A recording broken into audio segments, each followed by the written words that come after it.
اهالي الساحل شنو هو المشكله بيني وبين اهالي نجم الساحل؟ الساحلي. لا انا اهالي الساحل ما عندي حتى مشكله معاهم، ويعرفوني وانا باتصال مباشر، وعندي اقاربي في الساحل، وهذا الكل تسويق باش يضربوا اسم سليم الرياحي. ما عنديش حتى مشكله مع اهالي الساحل، بالعكس وهما يعرفوني اكثر، ولكن انا ما نعتذرش لهيئه النجم الرياضي الساحلي لانه هي سبب في عمليه التشويه هذه ودمج برنامج الرياضه في حملتي الانتخابيه الرئاسيه. وقت اللي انت تقول على النجم الساحلي دعيتها للتخلي لقياده ولا معناها اداره النجم الرياضي الساحلي على فكره رفع الالقاب زو السوردي كما قلت انت نصحت هيئه شرف الدين بالكف على التباكي بانتداب لاعبين الصحاح لاسعاد جماهيرها وعدم تبرير فشلها المنتظر بنقد معناها الكلام هذا تم حتى الرد عليه من هيئه النجم الرياضي الساحلي ودعاوا جماهيرهم الى عدم الرد. هذا كلام النجم الرياضي الساحلي وكانه النجم كجمعيه رياضيه كانت اكثر اتزان من مرشح للرئاسه وكانك انت اقحمت الرياضه في اليوم السباق الرئاسي. لا هو يدعي بعدم الرد ومن بعد يبعث لك 3 ولا 4 من الناس يمشي ويقطعوا لك تصاورك. وين الحياد هنا؟ انا من الموضوع هذايا موضوع حاولوا يقحموني فيه، يمسوا اسمي في المنطقة سواء في الساحل ولا في القروان، والناس تعرفني ونزور ويعرفوا وعندي وزن غديكة الحمد لله. ما فماش مشكلة بيني وبين الجماهير لا النجم الرياضي الساحلي، بالعكس أنا الكلام اللي تكلمته في مصلحة جماهير النجم الرياضي الساحلي خاصة من ناحية رياضيا، وهم حتى كي جاوبوا بطريقة ما تعجب الزادة. يقول لك المتطفلين مع المجال الرياضي، وإن شاء الله المتطفلين في المجال الرياضي يكونوا كيفي الكل، ميسالش خلي يكونوا متطفلين.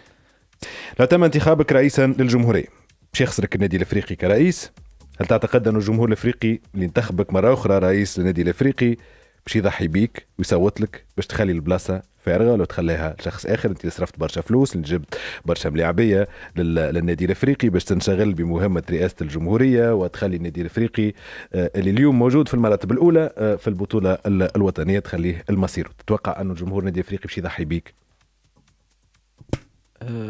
ممكن، ولا حسب رأيي كونه الأقرب للناس اللي باش تنتخب يكون جمهور النادي الافريقي، خاطر عاش التجربه معايا ويعرف، خاطر جمهور النادي الافريقي توانسه قبل ما يكونوا كلوبيستيه اولا وتهمهم مصلحه تونس. بالنسبه لوضع النادي الافريقي اليوم وصلنا لدرجه عاليه جدا في التنظيم والتسيير، واليوم انا رئيس، مانيش رئيس مسير يومي، انا نلعب دور الرئيس المشرف يمول في الفريق، ولكن التسيير ما هوش دوري اليوم، والناس كل تعرف الكلام هذا رياضيا والا اداريا. معناها وجودي في النادي الافريقي كرئيس موجود او بعيد ما عادش يقدم الاضافه. عمليه البناء انتهت اداريا ورياضيا، واليوم فما ناس مسؤول عليها كداعم في شخص سليم الرياحي للنادي الافريقي، هذيك ستبقى. اجابتك وقت اللي طرح عليك السؤال هذا في التونسيه نهار الاحد مع سمير الوافي قلت قال لو ما تمش انتخابك رئيسا للجمهوريه باش تقعد رئيس النادي الافريقي ولا؟ عملت برشا تردد وقلت وانه ما نعرفش دعها حتى تقع يا من حياه تو من بعد ناخذ قرار، وكانك تهدد في جمهور النادي الافريقي كان ما انتخبتونيش راني ما عادش نقعد رئيس.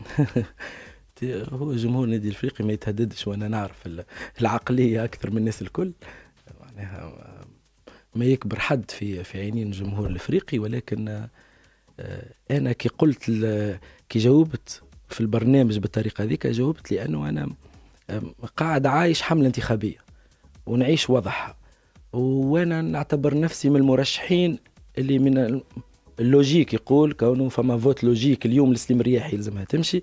ما فماش علاش الجماهير الرياضيه كنادي افريقي والجماهير الرياضيه الكل وعموم الشباب التونسي ما ينتخبش سليم الرياحي.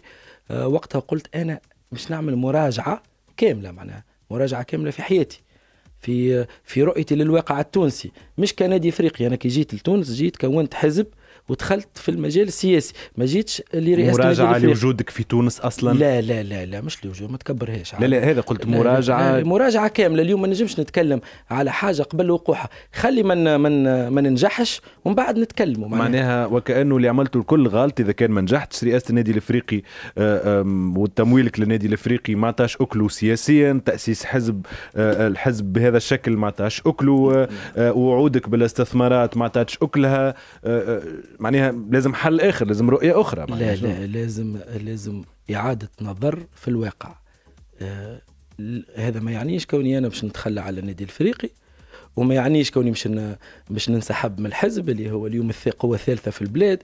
ما يعنيش كونه المشاريع اللي راس مالها موجود وبدات الناس تبني وتخدم شقول لا بطل لوح الفلوس وفك علينا، هذا لا يعني. ولكن نحكي على عملية انتخابية، على رؤية المواطن التونسي للمرشح للرئاسة كيفاش يكون، وإلا نظرة التونسي، وإلا شنو يحب. معناه يلزمني نراجع نفسي.